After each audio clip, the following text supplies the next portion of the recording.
दोस्तों टाटा स्टील की बात करें तो यहाँ पे कुछ बड़ी अपडेट निकल के आ रही है जिनको हम एक एक करके डिस्कस करने वाले हैं। आज बाजार रिकवर कर गया है। आप देखिए पिछले 2-3 ट्रेडिंग से जो भारी गिरावट का माहौल था उस पे ब्रेक लगाए। सबसे शानदार आज मेटल सेक्टर कर रहा है। बहुत जबरदस्त तेजी है मेटल सेक्टर में। इसके पीछे की वजह को जानेंगे। और टाटा स्टील जो इस समय काफी मजबूत लग रहा है। इस गिरावट के माहौल में अभी भी स्टॉक 200 के आसपास है। क्या आने वाले इसमें टाटा स्टील बेहतर करेगा, जानने की कोशिश करेंगे इस वीडियो के माध्यम से। टाटा स्टील से कुछ क्लेरिफिकेशन मांगा गया था एक्शन की तरफ से, जिसका जवाब आ चुका है। टाटा स्टील बहुत सारा इन्वेस्टमेंट करने जा रहे हैं अपने बिजनेस को लेकर। क्या टाटा स्टील इस समय जब गिरावट का माहौल है बेहतर लग रहा है, समझेंगे। लेकिन फ्रेंड्स उससे पहले अगर आप पहली बार हमारे चैनल पे आए तो चैनल को सब्सक्राइब कर दीजिए, एक बेल आइकॉन दबा दीजिए ताकि जब भी नया वीडियो बने पहला नोटिफिकेशन आपको मिले। वीडियो पसंद आए तो लाइक से जरूर कीजिए। चलो फ्रेंड्स वीडियो स्टार्ट करते हैं। मैं हूं आपका दोस्त एस बी दवे और हमारे अपने चैनल ऑनलाइन कमाई में आपका बहुत बहुत स्वागत है।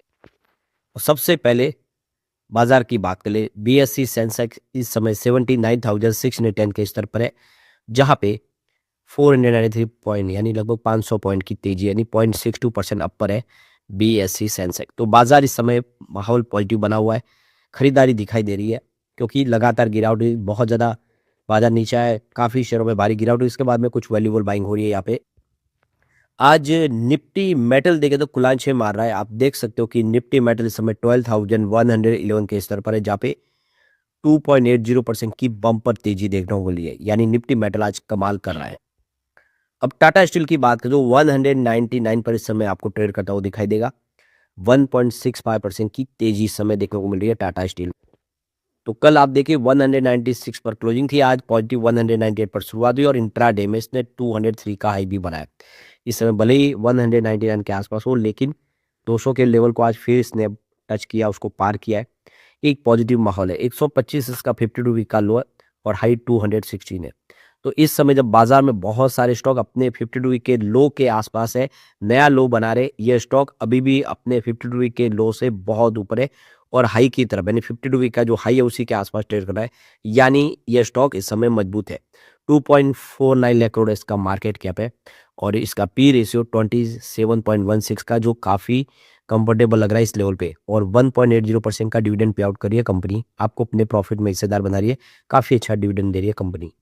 उसकी परफॉर्मेंस देखें तो 1 वीक के हिसाब से यहाँ पे आपको 6% के आसपास की गिरावट देखने को मिलेगी और 7% की गिरावट है तो 1 डे के हिसाब से, यानी पिछले एक सप्ताह में बाजार जो गिरा उस हिसाब से थोड़ा सा स्टॉक नीचे आया है। 1 मंथ के हिसाब से 0.68% के आसपास की तेजी है। तो 3 मंथ के हिसाब से 17.96% की इसने दौड़ लगाई है। पिछले एक साल में 41.19% की तेजी बनी है स्टॉक के अंदर। 3 ईयर की बात करें तो 83% का शानदार रिटर्न दिया है, जबकि पिछले 5 सालों में 156% का पॉजिटिव रिटर्न दिया है।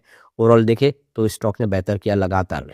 सिर्फ जो शॉर्ट टर्म इन्वेस्टर उनको थोड़ा सा यहाँ पे नुकसान हो रहा है, लेकिन अब फिर से रिकवरी देखने को मिल रही है।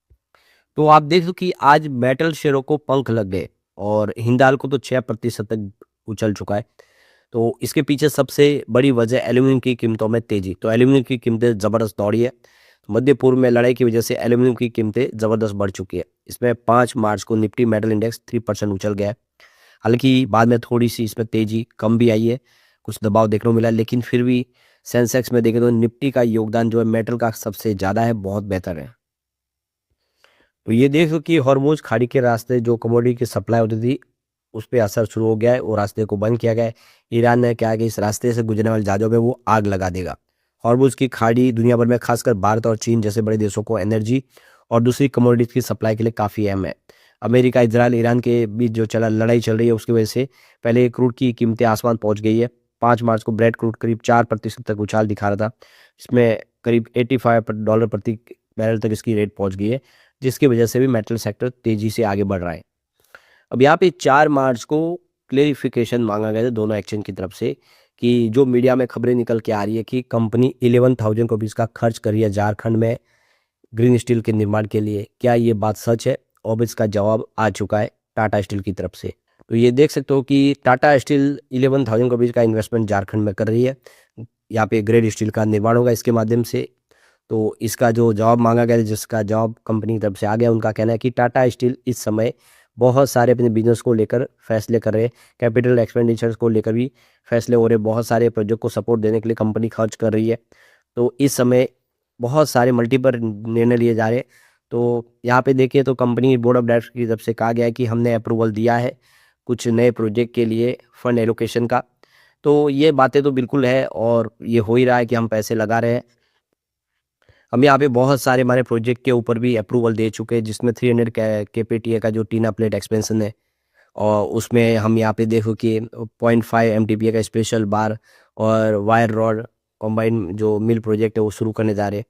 तो बोर्ड ऑफ डायरेक्टर की तरफ से इस तरह से बहुत सारे फैसले हो गए और आगे भी हम फैसले लेंगे। लेकिन इस समय जो बाजार में माहौल पॉजिटिव बन रहा है तो मीडिया की वजह से हो रहा है। मीडिया यहाँ पे खबरें लेके आ रहा है। हमारा काम है, हम अपने बिजनेस को लेकर रणनीति बना रहे हैं, कुछ फैसले कर रहे हैं। तो उन्होंने मान लिया है कि वो खर्च कर रहे हैं पैसा। तो यहाँ पे एन चंद्रशेखर की तरफ से बताया कि भारी भरकम जो निवेश हो रहा है मुख्य रूप से वो टाटा स्टील के जमशेदपुर प्लांट में एडवांस टेक्नोलॉजी को अपनाने और बुनियादी ढांचे को आधुनिक बनाने के लिए किया जा रहा है। तो बिल्कुल यहाँ पे देख सकते हो कि इन्होंने फैसला किया है। तो टाटा स्टील ने देख सकते हो कि एक LOA और एक MOU साइन किया था झारखंड सरकार और टाटा स्टील के बीच में, ये समझौता था जिसमें 11,000 करोड़ से ज़्यादा का निवेश करने का फैसला किया, जिसमें नई ग्रीन टेक्नोलॉजी का इस्तेमाल किया जाएगा। तो बिल्कुल पॉल्यूशन कम करने के लिए कंपनी मदद कर रही है अपने देश में, जो उनकी वजह से पॉल्यूशन ना हो उसका ध्यान देके ग्रीन स्टील टेक्नोलॉजी की तरफ आगे बढ़ रही है, जिसका ये बहुत शानदार फैसला और आने वाले समय टाटा स्टील को उसका बेनिफिट भी मिलेगा। तो इस समय दुनिया में युद्ध की स्थिति बनी हुई है। आप देखिए इसराइल का ईरान के साथ में युद्ध चल रहा है, उसमें अमेरिका भी सहयोग कर रहा है। ऐसे में फिलिप कैपिटल ने कुछ स्टॉक इन्होंने पिक किए, जिसमें L&T, Tata steel, HAL, BEL, UltraTech, ये जो शेयर है इनको फ़ायदा हो सकता है इस युद्ध का। तो जैसे जैसे आप देखिए युद्ध आगे बढ़ेगा, मेटल सेक्टर को भी फ़ायदा होगा। जो मेटल सेक्टर से संबंधित कंपनियाँ जो है डिफेंस सेक्टर है उनको भी बेनिफिट होगा, कंस्ट्रक्शन कंपनियों को भी फ़ायदा होगा। तो उनका आउटलुक इस समय टाटा स्टील को लेकर पॉजिटिव है और उनका कहना है कि टाटा स्टील आने वाले समय बेहतर कर सकता है। फिलिप कैपिटल का कहना है कि जो इंडिया की GDP ग्रोथ है वो 7.5% तक पहुंच जाएगी फाइनल 2027-28 तक।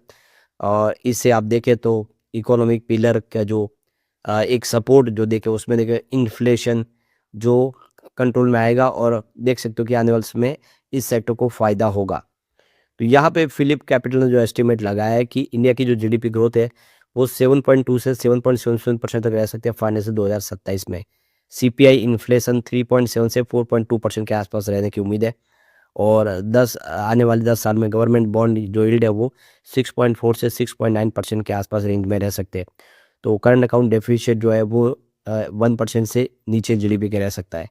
तो कुल मिला के फिलिप कैपिटल इस समय कुछ स्टॉक है जिनमें पॉजिटिव है, उसमें टाटा स्टील शामिल है। और टाटा स्टील आने वाले समय काफ़ी अच्छा कर सकता है और जो स्टॉक इस समय गिरावट के माहौल में भी अपने 52 वीक के हाई के आसपास है, वो वाकई में आने वाले समय मजबूत बढ़ सकता है आगे और आने वाले समय फ़ायदा कर सकता है। गिरावट के इस माहौल में अच्छे स्टॉक में ही निवेश के बारे में सोचना चाहिए। लेकिन फ्रेंड्स, कोई भी इन्वेस्टमेंट करने से पहले अपने फाइनेंशियल एडवाइजर से एडवाइस ले ले या अपना खुद का रिसर्च करें, क्योंकि मैंने वीडियो आपके एजुकेशनल पर्पज़ के लिए ही बनाया। वीडियो पसंद आए तो लाइक से जरूर कीजिए और चैनल को सब्सक्राइब कर दीजिए। Thank you friends.